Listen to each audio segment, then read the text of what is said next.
Estamos de volta e agora vamos falar de inteligência emocional. A gente vai conversar com a Camila de Souza. A Camila é especialista em desenvolvimento humano e neurociência. Muito obrigada pela participação. Ana Mari, Charles, obrigada eu.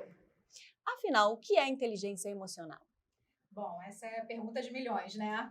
A inteligência emocional é simplesmente o fato de você se autoconhecer, você ter gerenciamento das suas emoções, o gerenciamento, né, do que você está sentindo, vivenciando. Também fala da sua relação com os outros à sua volta, de ter empatia e também de ter automotivação. Então, é um assunto mais amplo. E dentro da inteligência emocional, existe um autor que é fantástico, a gente fala que ele é o pai da inteligência emocional, chamado Daniel Goleman. O Daniel, ele categoriza a inteligência emocional em 5 pilares. Então, é o autoconhecimento, é você autogerir as suas emoções, né? Você pega por aqueles arrebates, entender sobre isso.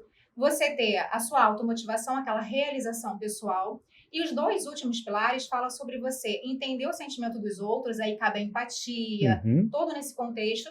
E o último pilar, ele fala dessa relação de qualidade, de interação, da relação interpessoal com o outro. Então, a gente entende que inteligência emocional não é uma pessoa fria, que sabe, sem sentimento, não. Pelo contrário, é você ter essa relação amigável consigo mesmo e com os outros. Ao contrário, né? Por esses pilares que você coloca, a gente percebe que na verdade, você está atento ao todo, né? É você ser uma pessoa que percebe o seu entorno, né? Eu vejo pessoas assim que são muito inteligentes na vida mesmo, mas não têm inteligência emocional. Você vê, cara, que tiro no pé. A pessoa tão criativa, mas ela é tão autodestrutiva nas relações interpessoais, né? Tem gente que tem esse poder, né? Exatamente. E, Charles, complementando isso que você está trazendo, é uma evidência que o Daniel Goleman ele trouxe na pesquisa dele, que é disruptiva, né? Que é exatamente o seguinte, o que ele viu? Que pessoas com QI alto, ou seja, com quociente de inteligência alto, nem sempre estão fadadas ao sucesso, seja ali na carreira ou pessoalmente, porque o que a gente chama de quociente emocional, ele tem muito mais poder, ou seja, ele traz quase 80% da chance do seu sucesso. Então, as pessoas que podem ser muito inteligentes e não têm esse quociente emocional aí centrado, ela com certeza vai estar fadada, possivelmente, a um certo fracasso, aí ter relações desafiadoras. Quais são os maiores obstáculos hoje? Mari, autoconhecimento.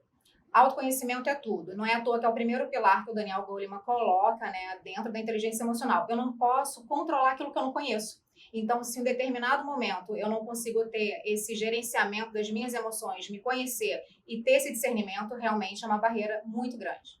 Então, como é que a gente faz para desenvolver essa inteligência emocional? E, Mari, é bem legal essa pergunta também. Principalmente porque você pode desenvolver, primeiro, buscando autoconhecimento. Como é que a gente faz isso? A gente pode pedir feedbacks, né, que é uma conversa, um retorno aí com pessoas que estão próximas, pedir 5 características que eles acreditam que você tem, é você fazer um diário com uma autoanálise. Poxa, todo dia, nesse determinado horário, eu encontro tal pessoa, tem esse sentimento, é você mapear suas emoções, fazer uma terapia, mentoria, tudo isso ajuda a fazer também testes de personalidade, de comportamento, em que você consegue evidenciar quais são aqueles pontos fortes, quais são aqueles pontos mais desafiadores que você tem, e aí você percebendo, nossa, realmente, eu sou mais dominante nisso, e acabo não escutando o outro. Então, mas você... isso é difícil, né? é a gente tem sempre o dedinho apontado, porque fulano é assim, tal pessoa age assim. A gente dificilmente para se autoanalisar. Eu acho que no momento de um conflito, por que tem conflito? Porque todo mundo tem razão. Eu acho que eu sou certo, o outro acha que está certo, aí tem um conflito. Se a gente discorda, se a gente está divergindo de uma opinião, acaba tendo conflito. Difícil é fazer esse exercício. Eu digo isso porque eu busco fazer isso. E confesso que é difícil, né? Porque a gente eu sou, o certo sou eu, o errado é o outro, né? Isso é o mais difícil nas relações no conflito. Por isso que a inteligência emocional, ela não é só uma questão de inteligência das emoções. É mais amplo, como vocês viram, né? Como a gente está conversando. Fala do outro, fala de você, fala dessa flexibilidade de uma interação de qualidade. É desafiador? Mas a gente pode conseguir. E principalmente criando ambientes positivos, fazendo reflexões, fazendo uma autoanálise, como a gente já falou, mas principalmente também exercícios físicos. Por quê? Porque traz bem-estar, traz aqueles hormônios que trazem felicidade, harmonia. Então, se você faz uma yoga, uma meditação, você tende a serenar sua mente também, ser uma pessoa mais tranquila. Então, trabalhar empatia não só com o outro, mas com a gente também, porque a autocrítica, ela também é destruidora e também prejudica a inteligência emocional. A inteligência emocional é muito importante para a nossa vida, né? Imagino também que para o trabalho, né? Nossa, muito. O trabalho é essencial. Primeiro, como a gente já falou, né, o Goleman nessa pesquisa ele coloca que para você ter um sucesso, 80% está conectado com a inteligência emocional e não só com a sua inteligência. Isso já diz tudo. E hoje em dia a gente trabalha muito com duas nomenclaturas que aí, assim, pode soar diferente para vocês e para as pessoas que estão em casa, chamada soft skills e hard skills. O que é isso? A gente contrata alguém no ambiente de trabalho, né, para ocupar uma determinada profissão com as qualidades técnicas. Então, eu olho o currículo, vejo quais formações ela tem, línguas, cursos extra, faculdade, enfim. Ali, aquela pessoa está completa para ir para uma posição. Mas ela só fica nessa vaga se ela tiver o que a gente chama de soft skills. E o que é isso? Essa capacidade de comportamentos sociais. E a inteligência emocional está aí. Total. Essa qualidade da relação com os outros. Tudo isso está aí. Então, uma equipe que tem uma qualidade de inteligência emocional, ela vai performar melhor, ela vai ser mais amigável, ela vai estar aberta a construir um com o outro. É aquele lugar que você fala assim, nossa, quando eu trabalhava era tão bom. A gente tem lembranças de locais assim, como a gente também tem lembranças de locais muito difíceis, né? Desafiadores. Então, isso tende ao sucesso. Uma equipe com sucesso, um profissional de sucesso, ele realmente precisa desenvolver a inteligência emocional. No Brasil, aqui uma pesquisa, o foco no assunto é tamanho que existe até uma agência dedicada a isso, que é a Sociedade Brasileira de Inteligência Emocional. Então, as pessoas estão mais conscientes em relação a isso, na sua opinião? Mari, sim e não. Certo. Vou responder pelos dois. O sim, não é à toa que existe, né? Mas principalmente na pandemia e pós-pandemia, a gente pode perceber que o aumento da procura pela inteligência emocional, ela foi, assim, bem, bem grande. Porém, e isso é muito bom, né? À toa que eu estou aqui falando sobre o assunto, porque realmente desperta e as pessoas precisam estar despertas para essa atenção, porque tange tanto para a vida profissional, pessoal, é um todo, como a gente está vendo aqui. Porém, eu falo que ainda falta muito, porque eu acredito que o brasileiro como um todo, e a população como um todo, ele não está desperto para a inteligência emocional. Muitas das pessoas não sabem exatamente o que é. Já escutou o termo, mas não sabe o que é, não sabe executar, não sabe por onde começar. E aí eu acredito que a inteligência emocional ela deveria estar desde a primeira infância na escola, porque percebam, se para um currículo, né, no final lá, assim, na sua maioridade, na sua vida, é importante ter inteligência emocional, por que não na parte de educação? A gente percebe hoje que jovens, adolescentes com muita depressão, burnout, enfim, é bem desafiador. É interessante quando você fala essa coisa do ambiente de trabalho, que hoje as empresas têm essa coisa do compliance, né? Isso. Que antes não tinha muito, e existia muito assédio moral, a verdade é essa, e hoje pensa-se, principalmente no mercado audiovisual, e que trabalha com ficção, com dramaturgia e tal, que antigamente os diretores antigos eram alguns, não estou falando que são todos, mas tinham um comportamento muito de realmente de reprimir, de deixar a pessoa muito acuada. Hoje tem-se medo disso, mas eu vejo que isso muito acontecia por falta de inteligência emocional, às vezes até por falta de segurança mesmo no que está fazendo, né? E isso é tão destrutivo, né? E eu vejo pessoas assim com potencial incrível de trabalho, mas zero para convivência. Então, hoje, quando eu vou trabalhar com alguém, que eu pergunto para ela, me indica uma pessoa, antes de saber a formação e por onde ela passou, eu pergunto, como é que é a convivência com ela? Como é que é o dia a dia com essa pessoa? É possível passar o dia inteiro num set de gravação com esse ser humano? Isso é o que me interessa primeiro. Porque as pessoas, às vezes, não têm, né? Não tem esse equilíbrio. Não tem. É desafiador mesmo, tá, gente? Então, hoje, cada vez mais as empresas buscam pessoas que têm esse requisito. Não é à toa que muitas das vezes, até no processo seletivo, já acontece testes de dinâmica para você perceber como é que esse indivíduo ele vai se comportar no ambiente de trabalho diante de uma tarefa desafiadora, de algo que seja um pouco mais complexo na dinâmica. Como é que ele responde a isso? Camila, uma pesquisa revelou que mais da metade dos brasileiros não se sentem seguros emocionalmente no ambiente de trabalho. Como é que você analisa esse quadro? É possível reverter isso? Essa perguntinha da Mariana, você vai responder já já, porque a gente vai dar uma pausa rapidinho e a gente já volta.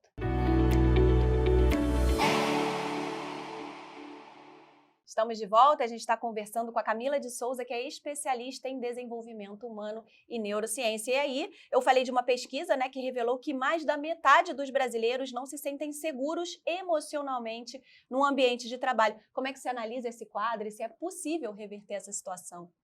Mari, diante de um cenário como esse, a gente entende que só consegue ter uma segurança emocional se você tem confiança. qual que é a relação pessoal e trabalhista? Tudo funciona na base da confiança. Então, se eu não tenho confiança no meu chefe, no colega, eu tenho medo, então, de ser julgado, de ser punido, eu não consigo ser eu mesmo. E qual é o desafio disso? Você pode desenvolver alguns tipos de doença, ansiedade, o burnout, que é uma síndrome de ansiedade, enfim, de algo bem pesado mentalmente, que a pessoa fica diante de situações complexas e desafiadoras no trabalho.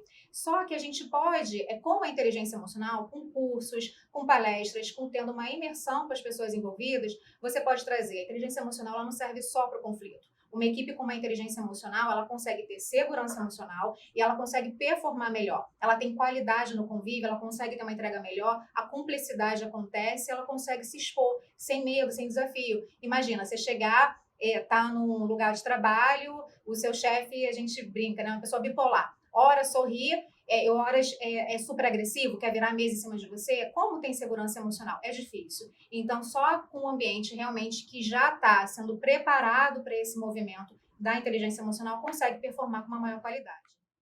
Certo. Olha só, isso é bom para a gente pensar. Refletir, né? É para refletir São muitas mesmo. reflexões. Porque você tem que, inclusive, prestar atenção no comportamento do outro. Né? O comportamento do outro vai ditar como é que eu vou conviver. Exatamente. É complexo isso, né? Muito, muito. É muito complexo. Mas a gente tem aí vários cursos, tem a internet, a busca mesmo pelo segmento, ela está crescente, tem livros a respeito. E é exatamente, esse aí é o quarto pilar. É como eu olho para o outro, como eu identifico os sentimentos nele, como eu vou agir. Principalmente a palavra empatia, ela serve muito nesse momento. Então, a gente... Você faz esses atendimentos? Eu faço consultorias em empresas, então consigo fazer exatamente, às vezes, essa ponte entre líder, né, o chefe, o gerente, enfim, o liderado, porque nem sempre as pessoas estão prontas para um feedback, acha que é alguma coisa pessoal. Então, de fora, eu consigo ver, eu consigo dar treinamento, eu consigo fazer os testes comportamentais, porque às vezes a pessoa ela é ótima, mas ela está num perfil de comportamento que ela está completamente enquadrada no lugar, no setor errado. Então, Sim. se uma pessoa, às vezes, ela tem um perfil que a gente chama, tem um teste chamado DISC, dominante, influente, o S dissociável e o C de cauteloso. Então, por exemplo, uma pessoa trabalha na área da enfermagem e ela é muito cautelosa, mas ela está na emergência, então tem que agir rápido, tem que ser algo que seja ali para resolver. E ela é uma pessoa que é mais calculista, digamos, no bom sentido, né? Então é mais primorosa ali. Talvez essa pessoa ela fique melhor num local que é de medicação para fazer, porque é mais minuciosa, não age no impulso. Essa percepção ela é fundamental, né? E às vezes o dia a dia, né, Charles, os chefes, os gerentes não têm. É muita demanda, é muita função, é muita burocracia. Então, quando você vem de fora e consegue olhar como um todo, você consegue contribuir para as pessoas dentro das funções corretas, dando feedbacks e ajudando a ter esse desenvolvimento da inteligência emocional, que até então não é perceptível para as pessoas. E nós somos únicos, né? Tem uma coisa de expectativa, né? Que é você achar que uma pessoa tem um determinado cargo e ela tem que ascender, ela tem que ir para um cargo de liderança, porque na empresa são patamares. E eu, convivendo com pessoas, eu acredito que tem pessoas que elas têm o perfil de continuar naquele lugar que ela está e fazer aquela entrega muito bem. E, de repente, se ela vai para um lugar de liderança, ela passa a ser um mau profissional. Porque eu acho que aí é uma questão de perfil, assim como o reverso disso que eu acho muito perigoso, que é, você só chega a um determinado cargo se você passar por aqui. Enquanto você está passando por aqui por baixo, tem pessoas que têm um espírito de liderança tão grande que é mal compreendida. Ah, ela quer passar por cima do outro, ela quer pular a etapa. Não, eu acho que é uma coisa intrínseca, né? Tem pessoas que nascem para a liderança e tem pessoas que não nascem para a liderança e tudo bem. Eu acho que é como a história do empresário e do funcionário de CLT. Tem gente que nasceu para empreender. Agora, tem gente que nasceu para ser funcionário, que não se vê, Deus me livre, eu ter que arriscar num negócio. E eu, particularmente, acho que não haja problema nenhum nisso. Existem perfis. Você tem que trabalhar em processos diferentes, né? Perfeito, tá aberto para isso, é perfeito. Charles, é isso. Então, assim, também se compreender, saber que, de repente, naquela função você não fica bem. Então, ter uma forma amistosa com você mesmo. E como é que a gente chega nisso? Vamos bater de novo? É o autoconhecimento. Porque, às vezes, na dinâmica, você vai levando, é o famoso deixa me levar, deixa a vida me levar, e vai indo e vai levando. É muita pancada ao longo do caminho, por não compreender. E achar que está indo, né, de encontro a maré. Não é isso, é realmente você ter a percepção. E a liderança realmente não é para todos que não estão preparados. Você pode ter cargo de liderança, você pode aprender, inclusive, a ter liderança, aquelas lideranças autocráticas, né? Aquelas coisas assim, está em demodê, não convém mais. Então, a gente entende que também existem vários perfis e que as pessoas podem também aprender, assim como a inteligência emocional. Mas É isso. Tudo que você falou, perfeito. Maravilha. Você deu o exemplo da enfermagem, eu queria mais exemplos práticos, né? Que de repente a pessoa está em casa, né? E está pensando, Sim. mas será que eu tenho ou não tenho essa inteligência emocional? Como é que é isso? Olha, a gente pode ter, de repente, inteligência emocional, uma coisa prática do dia a dia. Tá no trânsito, levei uma fechada. Algumas pessoas podem abaixar o vidro, xingar, correr, perseguir o outro, dar uma fechada mais na frente. Coisas do cotidiano. Isso denota uma falta de inteligência emocional. Porque se a pessoa fez, passou, deixa aí. E a vida vai A vida continuar. vai continuar, né? Você tá ali instável. O que a gente conversou? Que a gente consegue observar, nossa, isso aqui me deixou com raiva. Me deixou com raiva? Me deixou. Ah, foi mal educado comigo, a troco de nada. Merecia? Talvez não. Mas o que eu posso fazer? Deixa ali. Eu identifiquei que eu tô com raiva, mas eu também não vou E reportar alimentar o o estresse é mais... mais, exatamente. Né? Agora, Traz falar mais. é fácil, mas é difícil, É né? difícil, claro A que tal da é. inteligência emocional é difícil da gente ter esse autocontrole, mas é quando a gente para pensar e falar, coitada dela, né, que está fazendo isso, que vai ter esse dia péssimo, que já sai brigando de casa. Você tem que respirar, porque a gente está falando muito do abstrair. profissional, mas eu acho que é muito em casa mesmo, né? Que coisa mais difícil, gente, do que o convívio, você com sua esposa, você com seu marido, com seu filho, com o irmão e tal, é ter essa inteligência mesmo de como que eu vou conviver, né? É muito difícil, falar é muito fácil, mas é muito difícil, mas eu acho que é uma questão da gente observar, vai cair nisso que está sendo colocado aqui o tempo todo. Primeiro é se autoconhecer. Quando a gente percebe, porque eu conheço quais são as minhas fraquezas, eu conheço as minhas intolerâncias, né? E quando eu paro um pouquinho para não apontar para o outro e olhar para mim mesmo, eu já começo a ter um pouquinho de inteligência emocional, eu acredito. Tô certo? Tá certíssimo, é exatamente isso. E é possível, então, desenvolver a inteligência emocional. É possível, com certeza. A inteligência emocional ela pode ser aprendida, ela tem como ser aprendida, existem vários cursos e começar para aquelas dicas, né? Se auto-observar, ter uma análise, quem é mais tecnológico, pega o telefone, anota no bloco de notas aquilo que você percebeu que não foi legal para você do seu dia, o que aquilo te trouxe, se você repete um tipo de padrão e você vai aprimorando isso, vai se conhecendo. Se não, pega o caderninho, vai anotando, é realmente fazer uma autoanálise. E aí, nem sempre a pessoa sozinha consegue ter esse discernimento. Então, às vezes, pede para um amigo, pede para um chefe, pede para os parentes, manda uma mensagem, né, em aplicativos de mensagem, manda perguntando assim, olha, fulano, me dá 5 características positivas que eu tenho e 5 pontos que você acha que eu devo desenvolver. Aquilo que está em desenvolvimento, assim. Não vou falar pontos de fraqueza, porque eu não gosto de falar que é fraqueza. Eu acho que todo mundo pode... Primeira coisa a fazer aí é esteja preparado para receber esse feedback, né? Exatamente, ter esse retorno. O feedback é o retorno. Então, assim, ficar preparado. Mas você quer se conhecer?